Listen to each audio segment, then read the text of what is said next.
ที่สวรรณเขตเนาะมาสู่การแข่งขันบันเตะเป๊ปซี่ลาวลีก1เนาะฤดูกาล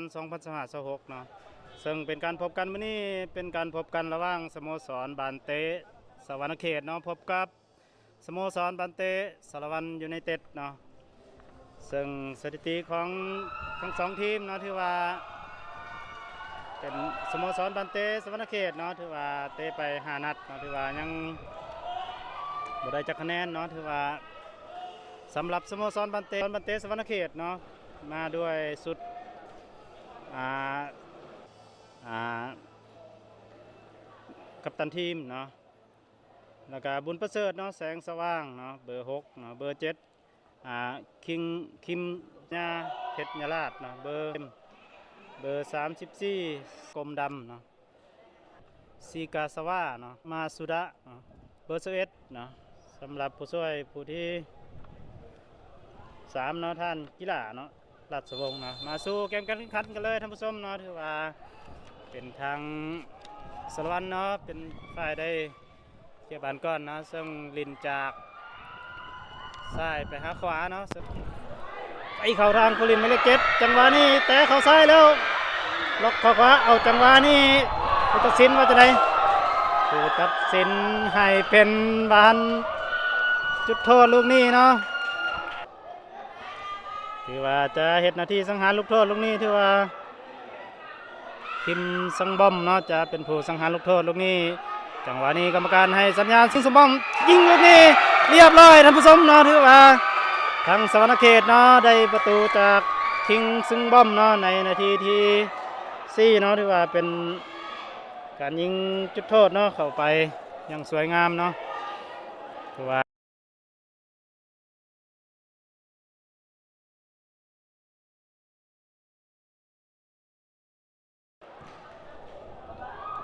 แต่วันยนต์ขึ้นมาจังหวะนี้สวยนี่จังหวะนี้เรียบร้อยท่านผู้ชมเนาะถือว่าเป็นบานโอนโกเนาะลูกนี้เป็นบานตัดเข้าไปของทางซีบอนเนาะลิเนโอเนาะถือว่า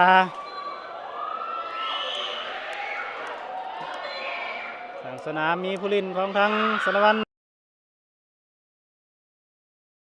การขึ้นมาลูกนี้ถือว่าให้บานงามหลายเนาะของทางสารวัตรเนาะจะใส่สกอร์ตีไข่แตกได้หรือบ่เนาะท่านผู้ชมถือว่ามาเอาใจช่วยทั้ง2ทีมเนาะสำหรับ FC ทั้งบ้านเนาะถือว่าบันเตลาลีก1เนาะถือว่าลีกสูงสุดของสปป.ลาวเนาะที่ซูซากะเข้าไปลูกนี้ยิงลูกนี้เรียบร้อยท่านผู้ชมเนาะถือว่าจังหวะนี้บอกว่าทั้งผู้ลินสวรรณเขตเนาะไปเฮ็ดจังใดเนาะกำแพงรวมไปบ่เนาะที่ว่าเบิ่งจังหวะภาพช้าลูกนี้สารวัตรที่สุสากะเปลี่ยนแกนมาทางสีนวลตวัดขึ้นหน้ามาสุดพระจันทร์เอาจังหวะนี้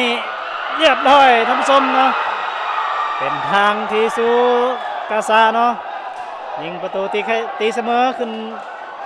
ให้ทางสารวัตรเนาะตีเสมอทาง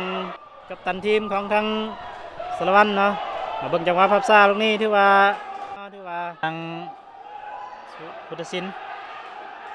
เสียบาลในทางสารวัตรคำปานลินกับสุภจันทร์ให้คำปานอีกทีนึงคำปานให้ทางสุภจันทร์เปลี่ยนแกนไปทางติดขวาขึ้นหน้าไปได้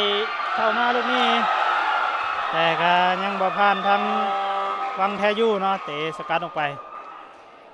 ถ้าผ่านเข้ามาหรือว่ามีทางผู้เล่นหมายเลข77เนาะรอถ่าอยู่เนาะสุกษะเนาะถ่าซับใกล้ๆนะโกนเนาะถือว่าต้องไล่ระวังเนาะทางสวรรณเขตเนาะถือว่าสุกษะถือว่าเป็นผู้เล่นที่ว่ามีความสามารถสปอร์ตโตสูงเนาะ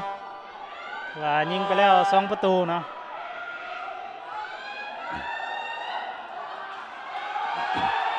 เบิ่งบานเต็มมุมลูกนี้เปิดมุมเข้ามาจังหวะนี้ปิดประสาต้องได้ซกออกมาก่อนจังหวะ2คำปานดักได้คำปานขึ้นหลังมาเงาขึ้นมานะจังหวะนี้พุทธศิลป์รอล้ำหน้าเนาะลูกนี้ถือว่าเป็นทางได้เฮเลยเนาะกองเชียร์ทางสารวัตรเนาะถือว่ามาเบิ่งจังหวะภาพซ่าท่านผู้ชมเนาะเป็นผู้เล่นหมายเลข5เนาะสรพงษ์เปิดยาวขนาดมาสุกษาจับได้แล้วจันดวลกับผู้เล่นหมายเลข7จังหวะนี้2-3ขึ้นมาแล้วสารวัตรจังหวะนี้พุทธศิลป์บอกว่าจังใดจังหวะสุดท้ายเนาะพุทธศิลป์เป้าเกตเนาะเห็ดประตูเข่าโกนตัวเองเนาะ